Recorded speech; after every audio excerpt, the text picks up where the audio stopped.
कृष्णा कृष्णा हरे हरे हरे राम राम राम हरे हरे। मुखं करोति वाचालं पंगोलयति गिरिं यत्कृपातं वन्दे श्रीगुरुदीनतारिणीं परमानन्दमाधवं श्रीचैतन्येश्वरं। जयतां सुरतोपंगो मम मंदिरमतिर्गतिं मत्सर्वसपदां भोजो राधा मदन मोहनम। थोडी या सगळे पुढे सरका।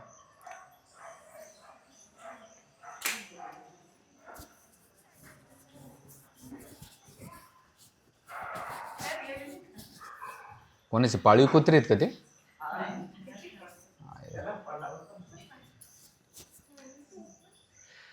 हरे कृष्णा। सगळ्या भक्तांचं स्वागत आहे आजच्या आपल्या कार्यक्रमामध्ये। तर मागच्या काही दिवसापासून आपण संत शिरोमणी तुकाराम महाराजांचे अभंग घेत होतो। आज त्याचाच एक सुंदर अभंग आपण घेत आहोत।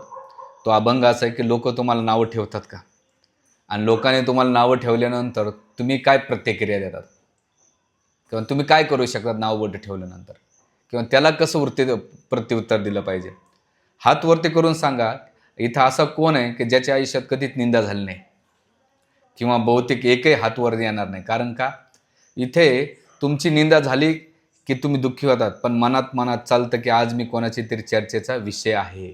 मनात चालतंय आपण कोणाच्या तरी चर्चेचा विषय आहे। निंदा हा स्वाभाविक लोकांचा आहे। जर तुमची कोणी निंदा करत नसेल तर कदाचित तुम्ही अजून काही मोठे करत नाहीत असं म्हणायला हरकत नाही। कोणी जर तुमची निंदा करत नसेल तर समजायचं तुम्ही काही मोठे करत नाहीत। लोक तुमच्याबद्दल काय बोलतात याच्यापेक्षा तुमच्याबद्दल बोलताना हीच मोठी गोष्ट आहे। लोक तुमच्याबद्दल काय बोलतात यापेक्षा तुमच्याबद्दल बोलताना हे तुमच्याबद्दल बोलतायत। तुमच्याबद्दल बोलणं वेगळं आणि तुम्ही असलेल्या बद्दल बोलणं वेगळं। म्हणून काही करा ह्या संसारामध्ये निंदा होणारच आहे। निंदा कोणी टाळू शकत नाही। एकतर लोक आपली करतात किंवा आपण लोकांची करतो। मग लोक तुम्हाला नावबोट ठेवतात की निंदा करतात, अशा वेळेस तुम्ही काय केलं पाहिजे किंवा तुमचा काय प्रतिक्रिया असलं पाहिजे, त्याचं उत्तर आज आपण आजच्या प्रवचनामध्ये समजून घेऊया। आणि अतिशय सुंदर तुकाराम महाराज आपल्या मार्मिक अभंगाच्या माध्यमातून निंदा करणाऱ्याच्या आणि सहन करणाऱ्या आणि बोलणाऱ्याबद्दल वर्णन करतात। तर ह्या जगामध्ये तुम्ही काही करा, निंदा ही असणार आहे। एवढंच काय, भगवान रामचंद्रावर निंदा करतात। अरे आपल्या पत्नीला त्याग केला, अग्निपरीक्षा घ्यायला लावली, मांसाहार केला रामचंद्रानं। म्हणजे निंदक आहेत ना, भगवंताला सुद्धा सोडत नाही। अरे तिथं जाऊ द्या, रामाला जो कृष्ण 16,061 बायका आहेत। पुन्हा महाभारतामध्ये छळकपट करून मारलं। म्हणजे भगवंताचे जे प्रमुख 2 अवतार आहेत राम आणि कृष्ण, याला नाही सोडलं नाही। संतांना तुकाराम महाराज घ्या, तुकाराम महाराज मग सगळा संसार सोडला आणि नुसतं देवदेव केलं। ज्ञानेश्वर माऊलीला पण त्या समकालीन लोकांनी खूप त्रास दिला, निंदा केली। ह्या संसारातला भगवंत सुटले नाही, साधू संत सुटले नाही, साधू संत मुनी सुटले नाही, त्यांची निंदा झालेली आहे। मग आपण हे संसारात राहतो तर काय अपेक्षा ठेवतात की आपले लोक निंदा करत नाहीत? निंदा करत राहणार आहेत। पण त्या निंदाबद्दल मग आपण कोण आहेत ह्या संसारामध्ये की आपल्याला निंदाच कोणी करणार नाही? अहो आम्ही मंदिरात राहतो, आम्हाला लोक काय निंदा करते भरोसा नाही। म्हणते यांना काही कामं धंदे नाही म्हणून झाले साधू, आणि जे काही करत नाही त्यांना बोलतात। मग अशा 2 तोंडाचा तुम्ही कधी गांडूळ पाहिलं का? गांडूळ, गांडुळाचं काय वैशिष्ट्य आहे? 2 तोंड असतात गांडुळाला, मागून पुढून बी। तसे या संसारामध्ये 2 तोंडी लोक असतात। ते ब्रजबिहारी प्रो एक सुंदर बोलते, मेरे पीछे मेरी कत्ल की तैयारी चल रही थी, मेरे पीछे मेरी कत्ल की तैयारी चल रही थी, जब सामने आए तो बोल रहे थे आपकी लंबी उम्र लग जाए। काय, माझ्या मागे माझ्या मृत्यूची तयारी करत होते, माझ्या खुनाची तयारी, पण समोर आल्यानंतर काय म्हटले, अरे तुला तू किती 100 वर्ष आयुष्य लागणं। तर ह्या संसारातले असे लोक आहेत। म्हणून तुकाराम महाराज ह्या अभंगामध्ये तुम्ही काही करा काही नाही त्याच्याबद्दल एक सुंदर विश्लेषण करतात। ते म्हणतात, एक अभंगामध्ये म्हणतात, ऐसा हा लौकिक कदा राखेना पतित पावन देवराया. हा ऐसा हा लौकिक कदा म्हणजे हे लौकिक संसारच असा आहे, तो नेहमी ह्याच भावनात पतित राहणार आहे. पण भगवंत काय, पतित पावन देवराया, भगवंत तू बघ. आणि मग काय म्हणतात याच्यामध्ये, ह्या लौकिक संसारामध्ये जे लौकिक याच्यामध्ये फसलेले लोक काय म्हणतात, संसार करती म्हणती हा दोष, आणि टाकून आळशी पोट पोस. संसार करीत असेल तर नुसता संसारात पडलाय, याला काही काम धंदा नाही, पशुसारखा संसार करतो, बायको लेकरं माझा परिवार काम धंदे, म्हणजे तो संसार करतो. त्याची लोक निंदा काय करतात, अरे याची ह्या नुसता भौतिकवादा फसलेला आहे, याला जीवनाचं ध्येय काही नाही, किंवा आपलाच परिवारामध्ये समाजामध्ये जाती धर्मामध्ये फसलेला आहे संसारामध्ये. पण ठीक आहे, एखादा संसारात लोक निंदा, पण एखादं वैराग्य झालं तर काय म्हणतात, टाकूनही आळशी पोट पासे. जर एखाद्यानं वैराग्याचे कपडे धारण केले, साधू झाला, तर लोक काय म्हणतात, याला काही खाला का प्याला नव्हतं म्हणून साधू झाला. आम्हाला तर लोक काय म्हणतात, काही जसं माझे एक बऱ्याच वर्षांनी मित्रमैत्रिणी आली कॉलेजचे, देवळीला का बऱ्याच त्यांना कळालं की हा इस्कॉन मंदिरामध्ये मी संपर्क बंद केला होता. तर त्याच्यातली एक मैत्रीण मुलांना घेऊन आणि मित्र सगळेच आले होते. मला त्याने एकाने विचारलं, काय रे काय झालं असं तू एकदमच झालं, कोणी तुला धोका दिला का? म्हणलं नाही, धोका नाही दिला. मग काय तुझ्यात प्रॉब्लेम आहे का, म्हणजे इथपर्यंत किंवा झालं काय तुझ्या जीवनात. म्हणजे लोक तुम्ही संसार केला तरी बोलतात, आणि संसारी लोकांना तर कोण नाही बोलत. घरातले बोलतात, बाहेरचे बोलतात, बाबा लोक बी ठोकत राहतात. जसं त्या गिरणीमध्ये चक्कीमध्ये आपण टाकतो, दळण दळताना सगळे रगडल्या जातात, तसं संसारामध्ये आपण रगडल्या जातो.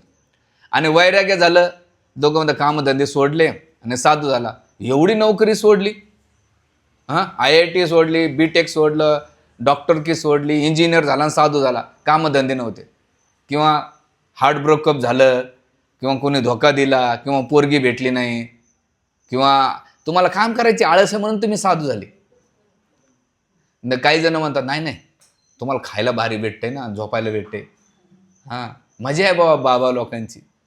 म्हणजे इथं काय म्हणतो तुकाराम महाराज, टाकूनी आळशी पोटपाशी. तर लोक काय म्हणतात हे, पण पुढे काय म्हणतात एका त्याच्यामध्ये, आचार करती म्हणते हा पासार. म्हणजे लेच आता याच्यामध्ये जर कोणी चांगलं वागायला लागलं ना, म्हणतो काय चांगलं वागतो बाबा, पासारा मांडला, ले शिष्टाचार पालन करतो, असं करतो तसं करतो, ले देव करतो. आता कालच एक जण मला भेटला, म्हणला त्याचे घरचे त्याला विरोध का करता माहिती आहे का, हा मंदिरात का जातोय, मंदिर सोडून तू. माताजी भेटल्या, नवरा म्हणतो काय सकाळी उठल्या तो डोक्यात पाणी झाले का, 4 वाजता उठतीन माळ, त्या हरिकृष्णवाल्याने तुला येडं करून सोडलंय, तू येडी झालं, तू पोरग वेडं झालंय. म्हणजे घरातले बी, भाऊबंदकी बी, नातेवाईक बी काय झाले, निंदा करीत बसलीत. सकाळचा हरिकृष्ण हरिरामा करतं, पोट भरणार का हरिकृष्ण ग्रंथावरून, काम करावं लागतंय, पैसे कमावं लागतंय, काहीतरी कमवा, निकाम्यासारखे जीवन जगू नका, निठ्ठल्यासारखे राहू नका, असं बोलतात. पण याच्यामध्ये पण आचरण करत असेल तर लोक काय म्हणतात, काय कसं वागतो काय, हे कलियुगामध्ये असं आचरण शक्य आहे का. पर कोणी आचरण करीत नसेल तर काय म्हणतात, न करती नरा निंदा. जर कोणी आचरण करीत नसेल, अरे काय गेलेला माणूस आहे हवा, एवढ्या गेलेला आहे की याला कसं वागायचं, कसं बोलायचं, कसं व्यवहार करायचा काहीच माहीत नाही. म्हणजे तुम्हाला काय चांगलं आचरण केलं तरी निंदा करतात, वाईट आचरण केलं तरी निंदा करतात. म्हणजे जगायचं तर कसं जगायचं. मग याच्यामध्ये पुढे एका याच्यामध्ये म्हणतात, संत संगती करती म्हणे हा उपदेश येर भागाशी नाणं नाही. जर संत संगतीशी लागला तर काय म्हणतात, करती उपदेश, हा नेहमी उपदेशच पाजळत राहतो. हरिकृष्णाला भक्ती लागला ना, ज्ञान पाजळत राहतो सकाळ संध्याकाळ. मग अरे आपण माळा केला की तुम्ही पण माळा करा, गीता वाचा, भागवत वाचा, किंवा चांगलं वागा, चांगला व्यवहार करा, सत्संगाला जावा, कीर्तनाला जावा, सप्त्याला जावा, आता वारी आली वारीला जावा, सगळे म्हणतात ना. म्हणजे याला काय म्हणतात, नुसती उपदेश पाजर करत राहा.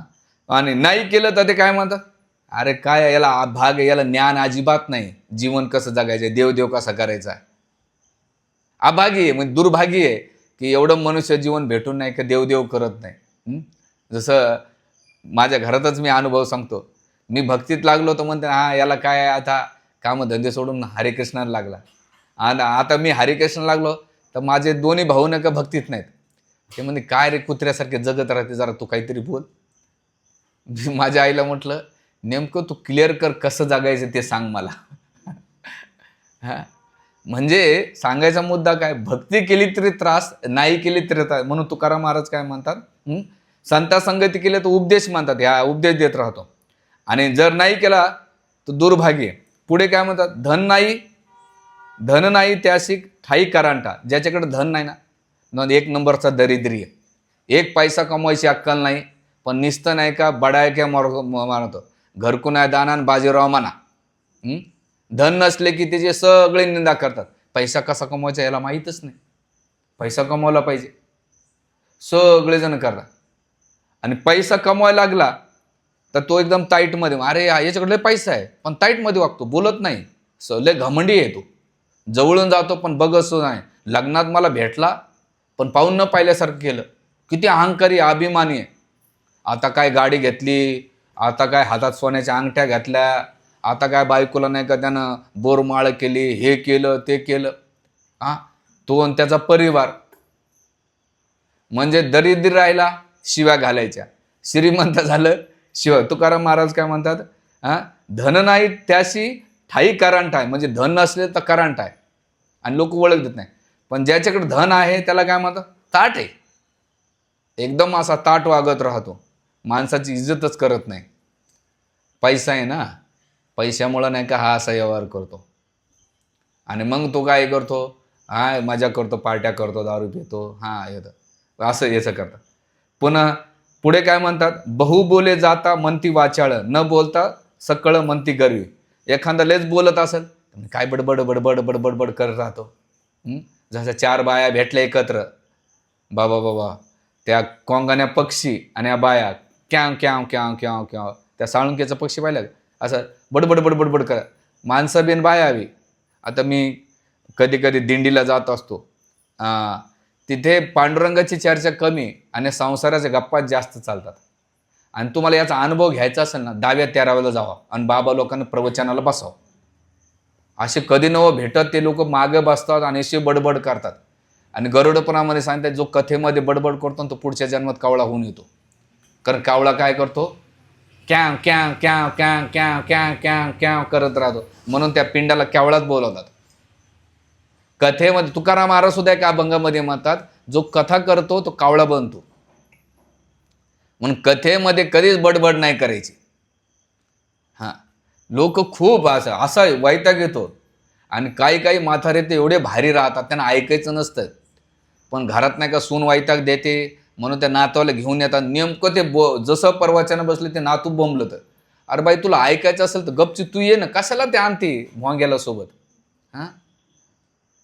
आता मी सातपूरला एका कथेला गेलो होतो. अशा 2 म्हाताऱ्या घेऊन आल्यात नातवाला. त्या धड ते ऐकत नव्हत्या आणि दुसऱ्याला ऐकवत ना, सगळ्या बाया चिडून गेल्या होत्या. आणि मी पण आता मला काही बोलता येईना, पण शेवटी तिच्याकडे असं डोळे वाटरून पाहिले. म्हणलं तिला कळालं बाबा भडकलाय, मग हळूच घेऊन गेली ती. तर काय आहे, बहु बोले जाता म्हणती वाचळ. लोक बोलत असेल, लहानपणी मुलाला म्हणतात ना, अरे चिंट्या मन, बोबडं बोलत असेल ना, मन दादा म्हण, मम्मी म्हण, पप्पा म्हण, त्याला बोलण्यासाठी प्रवृत्त करतात. आणि जेव्हा तो बोलायला लागला, अरे गप कधी बसशील तू, शांत राहशील का. पहिले बोलत नव्हतं, त्याच्याला बिचाराला बोलण्यासाठी प्रयत्न, आणि बोलायला लागला तू गप राय. तो बाळ टेन्शनमध्ये येत असेल, अरे हे तर पहिले लय असं, आता कसं काय झालं. वाचाळ म्हणजे वाचाळ लोकांची निंदा करतात. आणि एखादा न बोलत असेल ते म्हणजे काय गर्विष्ठ हो, माणसाला बोलतच नाही.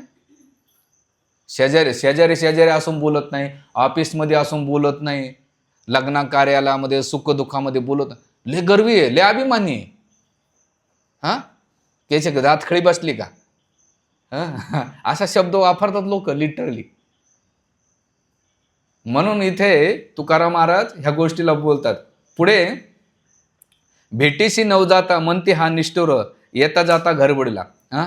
जर कोणी भेटलंच नाही म्हणते याला दया मायाच नाही, याला पाहुणे आठवत नाही, नातेवाईक आठवत नाही, याला कोणाची गरज नाही, हे कोणाच्या कार्यक्रमाला जात नाही, कोणाच्या कार्यक्रमाला येत नाही, किती निष्ठुर आहे, याला कोणाची घेणं देणं नाही. आणि येत जात असेल तर म्हणते यानं घर बुडवलं, आमचं घर नासवलं, आमच्या घरात भांडणं होण्याचं कारण काय, हा सारखा येतो म्हणून. जसे ननंद येते किंवा भाऊजाई जाती माहेराला, आपलं ननंद बाहेर जाते, कोणी इकडे तिकडे जास्त जास्त येत राहील ना, लोक म्हणतात काय, इथं तुकाराम येता जाता घर बुडविलं, म्हणजे कोणी जास्त येत गेलं ना, जसं तुम्ही एखाद्या भक्ताकडे नाही गेलं, प्रभूजी तुम्ही येतच नाही वा आमच्याकडे, आम्ही का एवढे पापी आहे का आम्ही एवढे पतित आहेत की तुम्ही आमच्याकडे येतच नाही. गेल्यानंतर मग एक वेळा आदर सत्कार होतो, हार तुरा घालते, दुसऱ्यांदा गेल्यानंतर हार तुरा गायब होतो, पाण्याचा गिलासच राहते. तिसऱ्यांदा गेल्यानंतर विचारतात कसं काय प्रभूजी अचानक. आणि माझा तर अनुभव असा आहे, ज्याच्याकडे पहिल्या जाल त्याच्याकडे, बाकी नंतर तुम्ही किती वेळा जा, ते बसायला बी म्हणत नाही बसा प्रभूजी, आता किती वेळा चक्कर, कारण त्यांना टेन्शन येतं की प्रत्येक वेळा प्रभूजीला पाकिट द्यावं लागतं काय.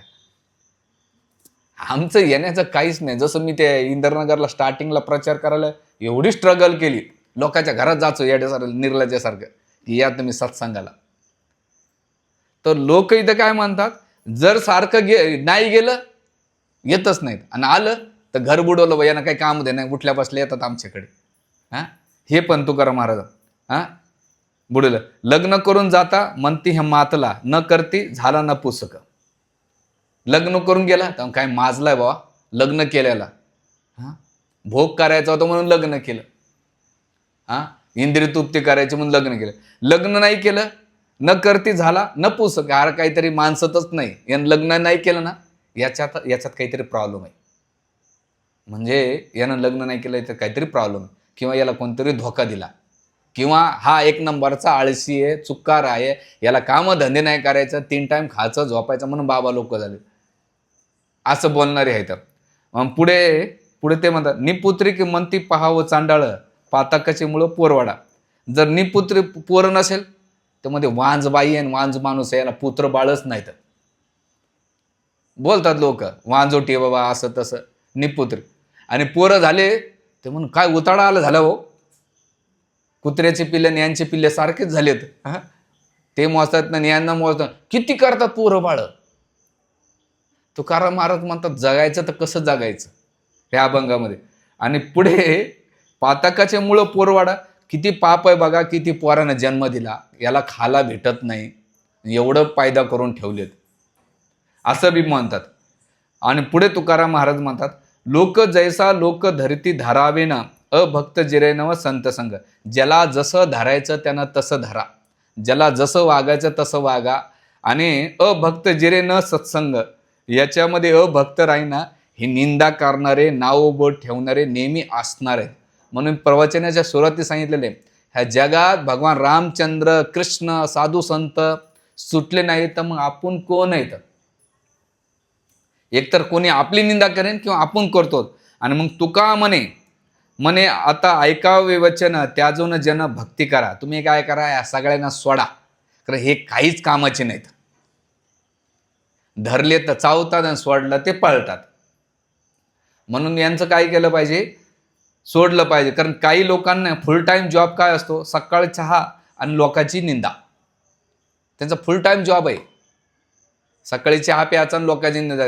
राजकारणाचे लोकांचं काय चालू आहे, शेजारच्या गल्लीमध्ये कोणाचं काय चालू आहे, त्याच्यानंतर ऑफिसमध्ये काय चालू आहे, भाऊबंदकीमध्ये काय चालू आहे. म्हणजे हे 2 जॉब त्यांनी फिक्स फायनल केलेले आहेत. कोणते, चहा पिणं, निंदा करणे. काही लोक गुगलपेक्षा जास्त फास्ट असतात, कोणाची काय चूक झाली ती लगेच शोधून काढतात. निंदा करणारा वायफाय लागत नाही, आपोआपच कॉन्टॅक्ट होतात. काय आहे, निंदा करणाऱ्यांना वायफायची गरज लागत नाही, आपोआपच कॉन्टॅक्ट होतात. बघा, निंदा करायला बसू द्या 4 माणसं आणि त्याच्यात एखाद्याचा विषय निघू द्या, सगळेजण मसाला मारते. हो तू म्हणतो ते खरं आहे, तूच काय मार. माझ्यासोबत अनुभव तर लयच खरं. मी आता भगूरला एका कार्यक्रमाला गेलो होतो आणि सहज त्याच्या फील्डमधल्या एका व्यक्तीला विचारलं की अहो तुमचा व्यक्ती भेटला. मग काय सांगू प्रभूजी, तो माणूस एकदम खराब बदनाम होता. म्हणलं अरे मी काय विचारलं हा काय सांगतो. म्हणे एवढा तो चिकट होता, त्याची बायको कधी धड वागितली नाही, कधी हा असं तसं तसं. माझं डोकं पिकलं. म्हणलं कुठून झक मारली आणि याला विचारलं मी. आणि पुढचे 20 मिनटं मला ते, आता त्याचं तोंड मोठा होता, वयानं बी आणि पदानं बी काही बोलता पण नाही आलं. मी सहज विचारलं बघ कसा माणूस होता, काय होतं. म्हणलं अहो, मग नंतर शेवटी म्हणलं एखादा तर चांगला गुण काहीच नव्हतं त्याच्यामध्ये, मी होतो म्हणून त्याला सांभाळलं. म्हणजे वायफाय होत आहे. म्हणून एक मी आता आजकाल ह्या टॉपिकला धरून नाही का मला 2-3 शेर शायरी भेटल्या. निंदा वही करते है जिनकी औकात बराबरी की नहीं होती है. निंदा वही करते हैं जिनकी औकात बराबरी की नहीं होती, वरना तारीफ करने वाले कभी कमी नहीं होती. काय होती? हाँ, निंदा वही करते हैं जिनकी औकात बराबरी की नहीं होती, वरना तारीफ करने वाले की कभी कमी नहीं होती. जो जो पीठ पीछे मेरी निंदा करते हैं, जो पीठ पीछे मेरी निंदा करते हैं, असल में वही मेरे तरीके से जलते हैं. असल में वही मेरे तरीके से जलते हैं. म्हणजे आपल्या कोण जळत आहे? जो आपल्यापेक्षा प्रगती करते. म्हणून असं म्हणतात इथे, मला नावं ठेवणारी माणसं खूप आवडतात. मला नावं ठेवणारी माणसं खूप आवडतात, कारण ते स्वतःची कमी आणि जास्त माझा विचार करतात. काय करतात ते? मला नावं ठेवणारी माणसं खूप आवडतात, कारण ते स्वतःची कमी आणि माझा जास्त विचार करतात. का बरं करतात? कारण ती तुमचं पद, पैसा, गुण, रूप हे काहीतरी आपल्यापेक्षा सुपरियर आहे. आता रस्त्यावरल्या एखाद्या भिकाऱ्याला कोण निंदा करीत बसतं? किंवा आपल्याकडे कोणी मेड सर्वंट असेल तिचं कोण निंदा करतं? आपल्यापेक्षा काहीतरी पैसा, धन, काहीतरी पद असेल, ते आपल्यापेक्षा प्रगती करतोय म्हणून जल्लोष होते. याला म्हणतात फुकट अपॉइंटमेंट केला. म्हणून म्हणतात कुछ लोग मेरी निंदा करते रहे उम्र भर, कुछ लोग मेरी निंदा करते रहे उम्र भर, मैं मुस्कुराता रहा और मेरा सफर चलता रहा. काय? लोग मेरी उम्र भर निंदा करते रहे, मैं हसत राहील और मेरा सफर चलता रहे. हे संसारानं. म्हणून कोणाची निंदा किती घ्यायची नाही घ्यायची, कारण ज्यांची जे लेवल जिथं असेल तीच गोष्टी करणार आहे. म्हणून भगवद्गीतेमध्ये भगवंत 2 व्यक्तीचं वर्णन करतात, दैवी गुण आणि आसुरी गुण. दैवी गुण हा नेहमी मधमाशीसारखा असतो. मधमाशी काय करते? सगळे गुण चांगले घेते, वाईट जरी असेल. युधिष्ठिर महाराजांचा त्यांच्यामध्ये 6 क्वालिटी आहेत. म्हणजे वाईटातलं वाईट चांगलं, वाईटातलं वाईट पाहून त्याच्यातलं चांगलं पाहणं, म्हणजे वाईटात व्यक्तीतलं चांगलं. युधिष्ठिर महाराजाला विचारलं ह्या सगळ्यात जगात वाईट कोण आहे? आणि दुर्योधनाला सांगितलं तुझ्यापेक्षा चांगला व्यक्तीला शोध ना. कोण? द्रोणाचार्य. दुर्योधन म्हटलं ह्या जगात माझ्यापेक्षा चांगला कोणीच नाही. आणि युधिष्ठिर महाराज काय म्हटले? माझ्यापेक्षा वाईट कोणीच नाही ह्या संसारामध्ये. दोघांचे भाव, ज्याचा जसा भाव असेल. त्यामुळं तुमच्या घरात 10 लोक असेल, तुम्ही किती लोकांचे तोंड धरू शकतात? किती लोकांच्या तोंडाला नाही का दाबण कळतं तुम्हाला? दाबण, हां, बैलाला नाही का व्यसन घालायला दाबण आपा आणि पहिले पोते शिवतात 12 धन. हां, आता कळत नसेल तुम्हाला दाबण काय आहे तर. हां, ते त्यांना शिवतात. तसंच हे कोणाकोणाचे तोंड नाही शिवू शकत. त्यामुळे एक आहे, सृष्टीमध्ये 2 गोष्टी खूप चांगल्या आहेत, एक सुकर आणि दुसरा निंदक. सुकर काय करताय? तुम्ही खेडेगावात कधी गेलं तर जेवढी हागंदेरी आहे ना, तो जिभेनं चाटून चाटून साफ करतो आणि ते गाव स्वच्छ ठेवतो, डुकर. आणि निंदक असाच आहे, तो काय करतो? तुमची निंदा करू करू करू करू तुमचे पाप चाटून चाटून चाटून नाही का ते तुम्हाला स्वच्छ करतो. म्हणून 2 गोष्टी सृष्टीनं, एक सुकर आणि निंदक. सुकर नाही का विष्ठा खाऊन नाही का जमिनीला स्वच्छ करतो, निंदक तुमचे पाप धुवून टाकतो. आणि उलट असं म्हटलं जाते, निंदा करणारे तुमचे कर्म घेतो आणि स्वतःचे कर्म वाढवतो. निंदा करणारा तुमचे कर्म घेतो आणि स्वतःचे कर्म वाढवतो. जो भगवंताच्या सेवेत असतो त्याला निंदेची भीती नाही. ज्याचं लक्ष भगवंत आहे ते लोकांना बोलण्याकडे कमी आणि भगवंताकडे जास्त लक्ष असतंय. काय वाक्य आहे? जे भगवंताच्या सेवेत असतात त्यांना निंदेची भीती नसते. ज्यांचं लक्ष भगवंत आहे ते बोलण्याकडे कमी आणि जास्त लक्ष भगवंताकडे असतं. म्हणून निंदा करणारे लोक राहणारे, पण त्याच्यामुळे किती फिट करायचं आणि किती नाही करायचं हे आपल्याला कळायला पाहिजे. नाही तर आपल्या जीवनाचं रिमोट कंट्रोल लोकांच्या हातात. लोक चांगले म्हणले तुम्ही चांगले, ते वाईट म्हणले तुम्ही वाईट. नाही, आपल्या जीवनाचं रिमोट लोकांच्या फुकट हातात द्यायचं नाही. लोक कार्यक्रमाला जातात, खातात पितात, वरतून त्याच्या शिव्या घालतात. मी पाहिलं, आमचे एक भक्त एक्सप्रेशनमध्ये लग्नाला गेले होते. मोठं लग्न होतं, म्हणजे त्या लग्नामध्ये प्रत्येक बाईला पैठणी साडी आणि प्रत्येक माणसाला रेमंडचा सूट होता आणि जेवणाचे 25-30 आयटम आणि प्रत्येकाला ते भारी भारी फेटे आणि त्याच्यात ते सगळं ते लावा जमा आता पैशाले पार्टी. त्याच्यात खाणारे पिणारे काय म्हणतात, सगळं खाल्लं पिल्लं, कपडे घेतले. आईला, याच्या आईला असा शब्द वापरायचा ना, याच्याकडे पैसे किती आहेत हो. म्हणजे तिथे गेले आणि त्यांनी काय केलं, अप्रिशिएट करायचं बाबा, हाऊस आहे त्याने ते केलं. पण काय म्हटलं, किती खर्च केला. बरं आता त्यानं साधं लग्न केलं असं, काय दरिद्री माणूस आहे, एवढं पैसा आहे याच्याकडे साला, आणि काय पोराचं लग्न केलंय ना. म्हणजे लोक दोन्हीकून ढोल पिटतात. तर हे जगात राहतं. म्हणून स्पिरिच्युअल लाईन काय आहे की आपण कोणाकडे किती लक्ष द्यायला पाहिजे किती नाही. निंदा करणारे असणार आहेत, करू द्या. तुकाराम महाराज त्यांच्या अभंगातून हे सांगतात की तुकाराम महाराज एका अभंगामध्ये म्हणतात, ज्याचा जो स्तर असेल तसा तो विचार करतो. ज्याचा चांगला स्तर असेल तो चांगल्या विचारामध्ये राहतो आणि चांगली प्रगती करतो. ज्याची लेवल निंदा करण्याची आहे, वाईट वाचण्याची आहे, दुसऱ्याचं वाईट हो ह्या भावनेची असेल ना, तो त्याच लेवलला असतो. आणि एका याच्यामध्ये ग्रंथकार म्हणतात, ज्याचा जो विचार असेल जसा वागतो तशी त्याची गती होते. म्हणून आज तुम्ही कोणाची निंदा केली तर लोक उद्या तुमची निंदा करतात. तुम्ही प्रकृतीमध्ये जसं आता तुम्ही शेतामध्ये कधी काही टाका, मठ आणि मूग एकत्र मिक्स केले तर मठ वेगळीच येईन आणि मूग वेगळेच येईन. तुम्ही जे पेराल तेच उगवणार आहे, वेगळं काही येणार नाही. काकडे लावले तर काकडे भेटणार आहे, टरबूज लावलं तर टरबूज भेटणार आहे, कारलं लावलं तर कारलं येणार आहे. तसं तुम्ही निंदा करीत बसले तर तुम्हाला निंदाच येणार आहे. तुम्ही चांगलं गुणगान केलं, लोकांचं स्तुती केली, चांगले स्वभाव पाहिले, ज्याचा जो स्तर असेल तसा तो वागतो. म्हणून आचार्य सांगतात की ही जे आहे हे कशामुळे होत आहे की आपली जी वृत्ती आहे अध्यात्मामध्ये राहून, अध्यात्मामध्ये तर होतच होत आहे, पण अध्यात्माच्या बाहेर राहताना, संसारात राहतापासून ही स्वभाव आपल्याला सुटला पाहिजे. अध्यात्मामध्ये आल्यानंतर लोक, आता मला बऱ्याच वेळा माझ्या प्रवचनामध्ये कमेंट करतात, खूप कमेंट, अशा भलत्या सालत्या कमेंट करतात. मी त्यांना कधीच रिप्लाय करत नाही, कारण मी म्हणलं यांना रिप्लाय करण्याचा एवढा मी त्यांच्या खाली जायची मला गरज नाही. मी त्यांना रिप्लाय करणं म्हणजे काय, त्यांची लेवल तिथे आणि मी त्यांना उत्तर देणं म्हणजे मला तिथे जावं लागते. मी उत्तर द्यायला बांधील का नाही. माझं काम लोकांना जे काही माझ्या गुरुपरंपरेकडून मला भेटलंय ते दुसऱ्यांपर्यंत पोहोचण्याचं काम आहे.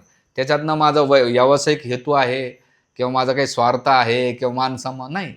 एक आहे, लोकांना ज्ञान देतात. आता मला माझी अध्यात्माची जीवनाची नरिशमेंट होतं, पोषण होते, हा त्याचा मागचा हेतू आहे.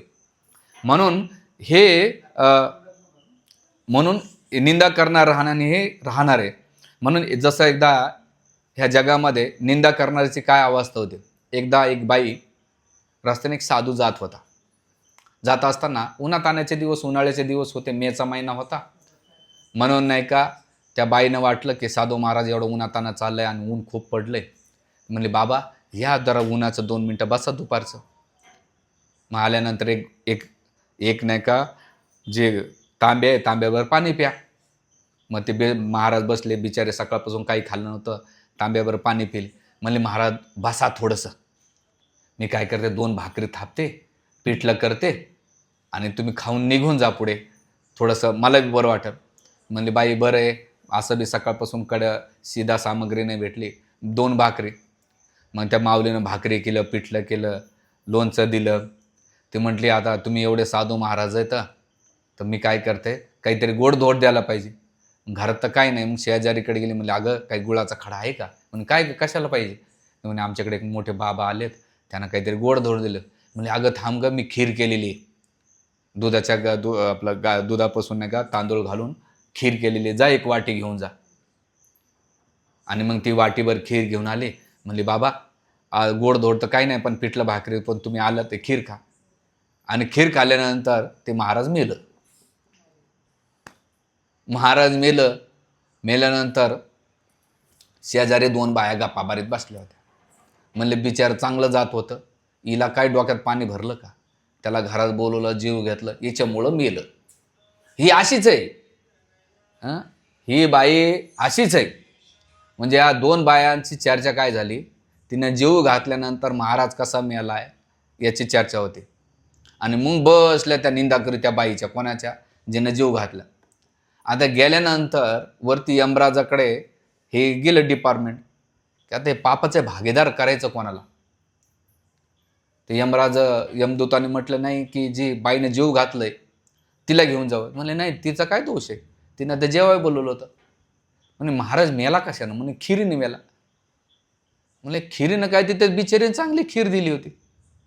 मग ती खिरीत असं काय झालं? तर ती म्हटली की काय झालं, यमदूत सांगत होते यमराजाला की जेव्हा ती बाई खीर घेऊन जात होती तर एक घार आहे ना, वरतून जात असताना एका सर्पाला घेऊन जात होती. आणि सर्पाला जात असताना त्या सर्प रक्तबंबाळ झालं आणि त्याचं विष नेमकं ह्या खिरीच्या पडलं. त्या बाईला बी कळलं नाही खीर पडली, खिरीमध्ये ते विष पडलं. पेल्यानंतर म्हणते नाही, पापाचा भागीर आहे ना हे सर्प आहे. म्हणजे सर्प काय होऊ शकतो, तो तर बिचारा त्या घारीच्या अधीनात. म्हणून घार पापी त्याला पाप द्या. यमराज म्हणले त्याला देऊ शकत नाही, तर त्याचा साहजिक आहार आहे. मग यमदूत म्हटले, चित्रगुप्त म्हणले नेमकं पाप द्यायचं कोणाला, कारण दोषी तो कोणीतरी पाहिजे ना. यमराज म्हटले की ज्या 2 बाया टवळक्या करीत होते ना शेजारी, त्यांना पाप द्या, कारण दोषी कोणीच नव्हतं. ह्या दोन्ही दोषी आहेत ना, त्या निंदा करून सगळं पाप याने घेतलं. म्हणून श्रीमान शिक्षाष्टप्रभू नेहमी सांगतात की एखाद्याने उलटी केली आणि ती हातात घेतली, मग आपण त्याच्यात थोडंसं चाटतो आणि मग शेजाऱ्याला वाटतं तू बी चाट, थोडी तू चाट, तू चाट, तू चाट. मग सगळ्याला ते प्रसाद वाटत बसतात. तसं निंदा करणारा पहिला आनंद घेतो त्याच्यामध्ये, आणि मग तो याला बी इन्व्हॉल्व करतो, त्याला बी इन्व्हॉल्व करतो. मग ते ओंजळीमधली उलटी आहे ना, ते सगळ्याला चाटायचं काम करतात. म्हणून आमचे प्रभूजी नेहमी सांगतात, जगामध्ये तुम्ही काही चांगलं नाही करू शकले ना, एक गोष्ट करा, तुमचं तोंड बंद ठेवा. उघडला 2च गोष्टीसाठी उघडायचं, एक तर जेवायला आणि दुसरं उघडायचं असेल तर भगवंताचं नाव, हरे कृष्णा कृष्णा कृष्णा हरे हरे, हरे राम राम राम हरे. या 2 गोष्टीसाठी उघडलं होतं. आणि परमपूज्य राधानाथ महाराज म्हणतात, या जगामध्ये समस्या होण्याचं एकमेव कारण म्हणजे काय, लोकांचे तोंड. बडबड बडबड, निंदा, चुकी, हे पान. प्रवचन जड चाललंय ना, काय करणार, अभंगच असे येतं. म्हणून तुकाराम महाराज आपल्याला ह्या गोष्टी सांगतात की वाचलं पाहिजे. आता कोण निंदा करताय, याचं कारण काय? तर पहिलं कारण म्हणजे मात्सर्य. जो दुसऱ्याचं यश, गुण आणि लोकप्रिय पाहून अस्वस्थ राहतो तो नेहमी, की माझ्यापेक्षा प्रगती हा कसा करतो. ऑफिसमध्ये मी कोकोला कंपनीत होतो. आमच्या ऑफिसमध्ये एवढेच जाळायचे आणि एकूण एकाला, आणि समोर आले ना, sir good morning, good afternoon, असं एकदम असे स्टाईलमध्ये. तो जसा पुढे गेला की बाबा, अरे म्हटलं सालं ह्या जगात नाही का यांच्यासारखं भामटं दुसरं कोणी नाही. एकदा जनावर विश्वास ठेवा, पण माणसावर कधीच विश्वास ठेवू नये. म्हणून हे दिलेले. दुसरं काय, निंदा करण्याचं स्वतःची इनसिक्युरिटी असणे, स्वतःला कमतर ठेवणं, आणि ती लपवण्यासाठी दुसऱ्यांना कमी दाखवण्यासाठी निंदा केली जाते. आपल्यामध्ये ती कॅपॅसिटी नसेल, मग आपल्यापेक्षा ती आपलं स्टेटस कमी नको व्हायला, मग आपले स्टेटस मेंटेन ठेवण्यासाठी काय करा, दुसऱ्याचे स्टेटस दाबत चला. हे पॉलिटिक्समध्ये काय करतात, जे विरोधी पक्षामध्ये असतात ते काय दुधान धुतलेले असतात का? असं नाही. जेव्हा ते सत्यात राहतात म्हणजे ते काय करतं, एकूण एकाला नीचपणा दाखवायचा, हे निंदा करण्याचं दुसरं कारण. तिसरं, गैरसमज, अपूर्ण माहिती, अफवामुळं किंवा चुकीच्या लोकांचा मेसेज ऐकणे. तुला माहिती आहे की यानं काय केलं, केलं काय, जाऊ दे ना, गल्लीतल्या 2 बायांचं नाही का, त्या शेजारच्या बाईचं लफडं तुला माहिती आहे, असू दे ना, तुला काय करायचं घेणं देणं. हां, हा तिचा नवरा असंच करतो बरं बाई. अरे बाई जाऊ दे, घरात काय चाललं ते तू बघ ना. म्हणजे लोक हे काय करतात, चुकीचे आहेत. तिसरी चौथी गोष्ट, काही लोकांना सवय गप्पागप्पामध्ये इतरांची चर्चा करायची सवय राहते, हॅबिट झालेली असते. म्हणून जो भक्त असतो तो भगवत चर्चेबद्दल बोलतो, आणि जो भौतिक संसारामध्ये लिप्ते तो भौतिक गोष्टीमध्ये चर्चा करतो. जो अध्यात्मामध्ये असतो तो भगवंताच्या कथा बोलतो, आणि जो भौतिकवाद त्यांना आपोआप सवय असते. बघा ना, काही जण राजकारणाबद्दल त्यांना ते बोलल्याशी पोट भरत नाही. नरेंद्र मोदीने असं केलं पाहिजे, ट्रम्प ताते असं करतात, ते मेलोनीचं आणि नरेंद्र मोदीचं काहीतरी लफडं वाटतं. हां हां, असेच सेल्फी काढतात ते चॉकलेट, आणि नरेंद्र मोदीने मेलेडी चॉकलेट घेऊन गेली त्याच्या आवडीची, ती बी खुश झाली आणि सेल्फी घेते काहीतरी असं. तुला काय करायचं ते त्यांच्या लेवलला, तू बसला गलीत नाही का धुणं धुधं.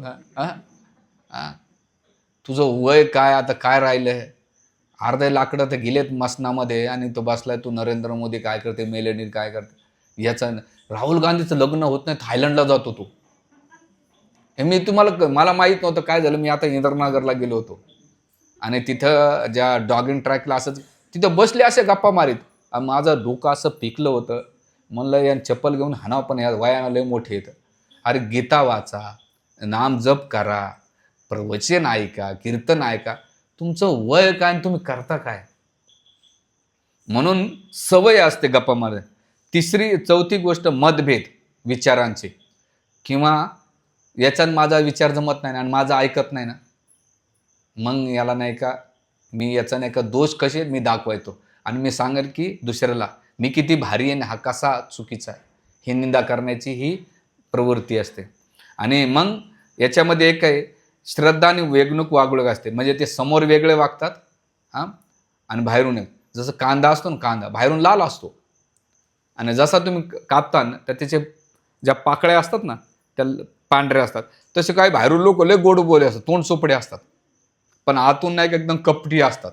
ते बराबर लोकांच्या नाही का भांडणं लावून देतात, निघून जातात. हे निंदा करणं. काही जणांचा सुधारण्याचा हेतू असतो, काही वेळा ते टीका प्रामाणिकपणे करतात, पण त्यांचा मागचा हेतू काय, दुसऱ्यांना मदत करणे हा असो. त्याची निंदा नाही, ती टीका असून सुद्धा इम्प्रूव्हमेंट करण्याचं. म्हणून माझ्या लाईफमध्ये मला पहिल्यांदा असंच वाटायचं, यार मला माझं, कारण मी ग्रामीण भागातला होतो, माझं शिक्षण नव्हतं, आणि मी ज्या कम्युनिटीमध्ये राहतो आणि ज्या गॉडब्रदरांसोबत राहतो, सगळे IIT इंजिनियर झालेले, त्याच्यात एकमेव कमी शिकलेला मी माणूस, आणि खेडेगावचा. सगळेजण हायली मोठमोठ्या हुद्द्यावर आणि इंग्लिश बोलणारे, आणि त्याच्यामध्ये मी एकदम अनाडे गावठी माणूस. तर माझी खूप, मला ते इन्सिक्युरिटी राहायची, आणि त्याच्यामध्ये जाणवलं पण होतं की नाही. तर एवढ्या वर्षानंतर मला आता 20 वर्षानंतर त्याचं रिअलायझेशन झालं, की एवढ्या वर्षे मला एकानं सांगितलं तुला या गोष्टी का भेटल्या नाही. म्हणलं मला माहीतच नाही, मी कधी याच्याबद्दल विचारच नाही केला.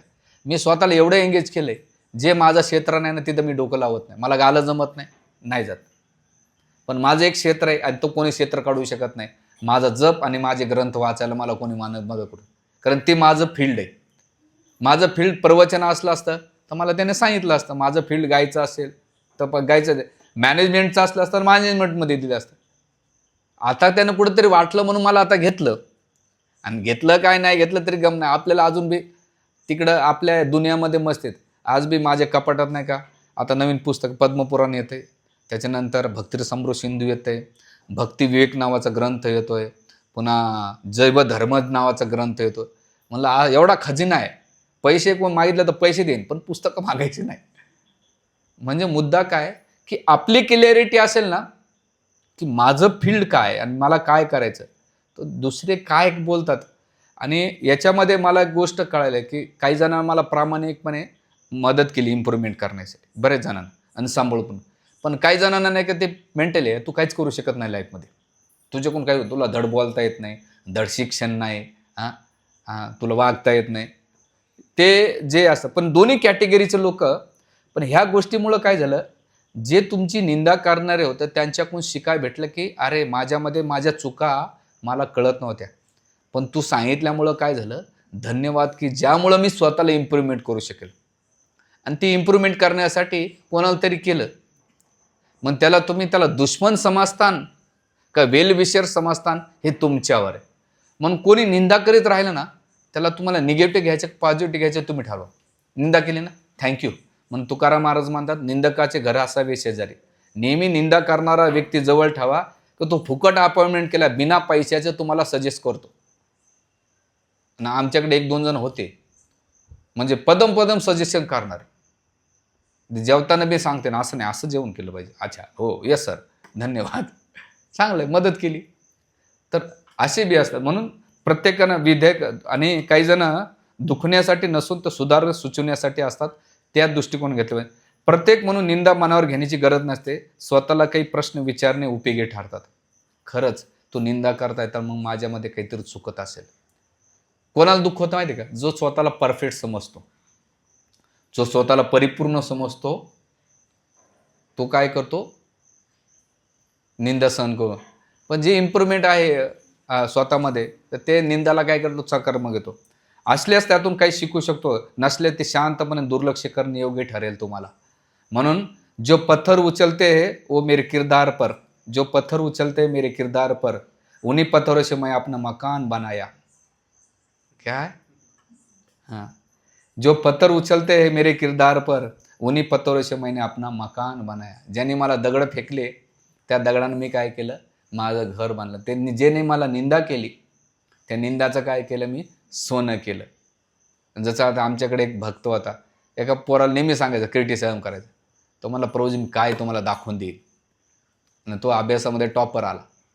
म्हणजे एखाद्याचं क्रिटिसिझम 2 आहे, त्यानं चांगलं घेतलं तो सक्सेस झाला. दुसरं काय म्हटलं, तुम्हाला दाखवतो तुम्ही या प्रभूजी, तुम्ही मोठेत म्हणून मी काही बोलत नाही.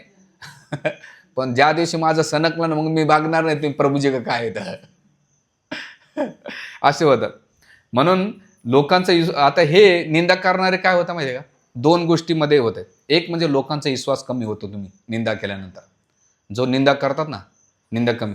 दुसरं, मैत्री आणि नातेसंबंधामध्ये ताणले जातात. जेवढं तुम्ही निंदा करत बसतात ना, तेवढं त्या संबंधामध्ये ताणले जातात. म्हणून एखादा कपडा फाटलेला असेल त्याला थिगळ लावणं सोपं जातं. म्हणजे छोटंसं थिगळ झालेलं असेल ना, त्याला लावून नाही की शिवणं सोपं असतं. पण एखादा मोठा कपडाच फाटला त्याला थिगळ लावणं कठीण जातं. त्याच प्रकारे नातेसंबंध टिकवायचं असेल तर दुसऱ्याचे दोष पाहणं, निंदा पाहणं, याला दुर्लक्ष करणं महत्त्वाचं आहे. मग घरात कोणी असो, आई वडील असो, बहीण भावंड असो, सासू सासरे असो, सून असो, जाव असो, देर असो, भाऊ असो, भाऊकी असेल, कोणी असो. कारण ज्या दिवशी तुम्ही निंदा केली त्याचे कर्म तुम्हाला घ्यावं लागतात आणि तुम्ही कर्म तुमचे वाईट वाढवतात. आणि असं बी मी एका ग्रंथामध्ये आणि एका वक्त्याकडून ऐकलं, ते म्हणतात की जेवढी निंदा केली त्याचं निंदा करणारचं पाप त्याला भेटतंय आणि त्याचं पुण्य, जो निंदा करतो त्याचं पुण्य निंदा करणार ज्याची निंदा होती त्याला ते भेटतंय. इथपर्यंत सांगितलं जातं, म्हणून आपण ठेवलं.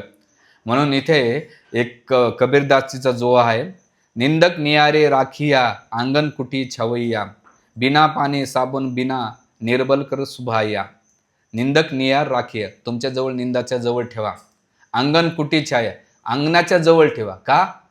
बिना पाणी बिना साबून निर्मल करे सुभाया, तो बिना पाण्याचं बिना साबणाचं तुम्हाला स्वच्छ करायचं काम करतो. अशा निंदकाला शेजारी ठेवा तुमच्या, कबीरदासजी म्हणतात.